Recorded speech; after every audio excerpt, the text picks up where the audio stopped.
وہ مکان شہر کے پرانے قبرستان کے پیچھے تھا۔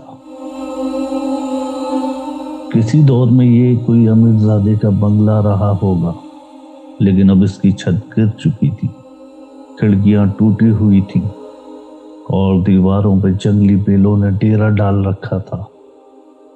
محلے کے لوگ اسے خانہ بدوش کہتے تھے، کیونکہ ہر سال ایک مخصوص رات کو وہاں سے عجیب سی آوازیں آتی۔ کہتے تھے کہ جو اس مکان میں رات گزارنے کی کوشش کرتا وہ صبح تک غائب ہو چکا ہوتا۔ مباد جو کہ ایک نوجوان فوٹوگرافر تھا اور ایک یوٹیوب چینل چلاتا تھا، اس کہانی کو اپنے یوٹیوب چینل کے لیے سنسنی خیز مواد سمجھتا تھا۔ اس نے فیصلہ کیا وہ خانہ بدوش میں اکیلا رات گزارے گا اور سب کچھ ریکارڈ کرے گا۔ اس کے دوستوں نے منع کیا، بزرگوں نے بدشگونی دی، لیکن مباد بہت ہی ہٹیلا اور ضدی تھا۔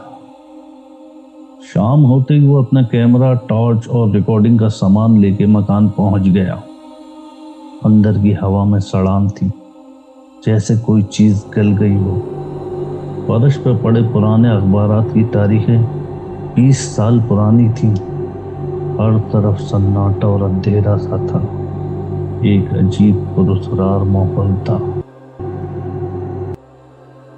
مباد نے اپنا سارا سامان ایک کمرے میں رکھا اور کیمرہ آن کیا۔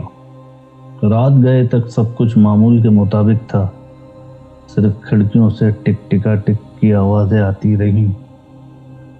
پھر اچانک اس نے نیچے زمینی منزل سے پانی ٹپکنے کی آواز سنی، حالانکہ وہاں پانی کا کوئی نل نہیں تھا۔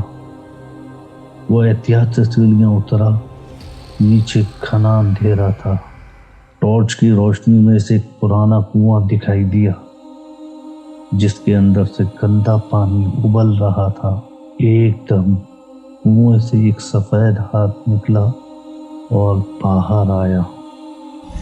مباد کا دل دھک سے رہ گیا۔ وہ بھاگ کر اوپر جانا چاہتا تھا، لیکن اس کے پاؤں جم سے گئے۔ کنویں سے آہستہ آہستہ ایک شکل نکلنے لگی۔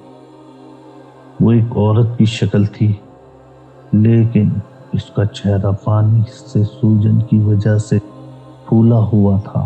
بال کیچڑ سے لت پت تھے، اس کی آنکھیں صرف سفید تھی۔ تم نے مجھے جگا دیا، ایک پھلائی ہوئی آواز کمرے میں گونجی۔ مباد چیخا، میں نے کچھ نہیں کیا، میں نے کچھ نہیں کیا۔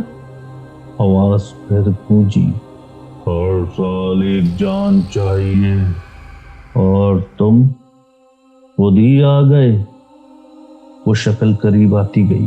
مباد نے پیچھے ہٹنا چاہا، لیکن وہ عجیب طور پہ اپنے آپ کو کنویں کی طرف کھینچا ہوا محسوس کرنے لگا۔ اس نے دیکھا کہ کنویں کا گندا پانی اب باہر بہہ رہا ہے اور اس کے پاؤں تک آ پہنچا۔ وہ عورت اب صرف ایک ہاتھ کے فاصلے پہ تھی۔ اسی وقت مباد کو اپنے کیمرے کا خیال آیا۔ اس نے ٹارچ اس کی طرف تانی۔ سفید روشنی میں وہ شکل تھوڑی دیر کے لیے رکی۔ مباد نے موقع پا کر اوپر بھاگنے کی کوشش کی، لیکن سیڑھیاں اب لامتناہی لمبی ہو چکی تھی اور جاتے ہوئے اس نے پیچھے مڑ کے دیکھا۔ وہ عورت اب اس کے بالکل پیچھے تھی۔ اس کا مباد کے کندھے پہ ہاتھ پڑا اور ایک زوردار دباؤ مباد کے کندھے پہ تھا، جیسے منوں کے حساب سے وزن رکھ دیا ہو، اور مباد کی چیخ بلند ہوتی گئی اور یہ چیخ آہستہ آہستہ اندھیرے میں گم ہو گئی۔ صبح ہوئی تو محلے والوں نے مکان کے باہر مباد کا کیمرہ دیکھا۔ اس میں آخری ویڈیو وہ تھی جب مباد نیچے کنویں والے کمرے میں جا رہا تھا۔ اس کے بعد سب کالا تھا، صرف پانی ٹپکنے کی آواز آ رہی تھی۔